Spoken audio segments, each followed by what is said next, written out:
Hello, আসসালামু আলাইকুম। গত ভিডিওতে আপনারা আমার পুরনো বিছানার চাদরকে নতুন লুক ক্রিয়েট করা দেখেছেন। তো গত ভিডিওতে আমি ফুল ভিডিও দিতে পারিনি। তো আজকে পুরো ভিডিওটা দিচ্ছি। তো ১ম এ কালকের ভিডিওতে আমি মাঝখানে শুধু ফুলের ডিজাইন করেছিলাম। তো আজকে আমি তার পুরো সাইড দিয়ে আলপনার ডিজাইন করতেছিলাম। তো আমি সিম্পল আলপনা করছি যাতে করে আপনারা দেখলে সহজেই নিজের বাসায় আর্ট করতে পারেন। তেমন কোনো কঠিন কোনো আলপনা করি নাই। পুরো আলপনাতে আমি রেড কালার ব্যবহার করেছি। আপনারা চাইলে আপনাদের মন মতো করে হয়তোবা ইয়েলো কালার, ব্লু কালার ব্যবহার করতে পারেন। যেহেতু আলপনার ক্ষেত্রে রেড কালারটাই ভালো ফোটে। আলপনা আর্ট করার শেষে ওর যে সাইডে থাকে, সাইডের গোল বৃত্ত আর্ট করছি। এখানে আমি শুধুমাত্র ২ টা কালারই ব্যবহার করছি।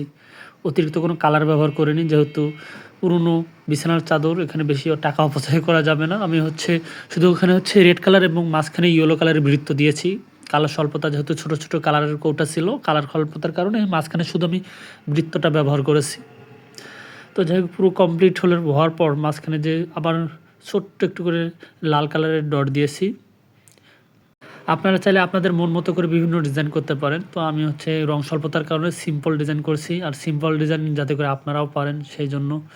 তো পুরো যখন লুক ক্রিয়েট হয়ে গেল, দেখতে কেমন হয়েছে আপনারা অবশ্যই কমেন্ট করে তা জানাবেন।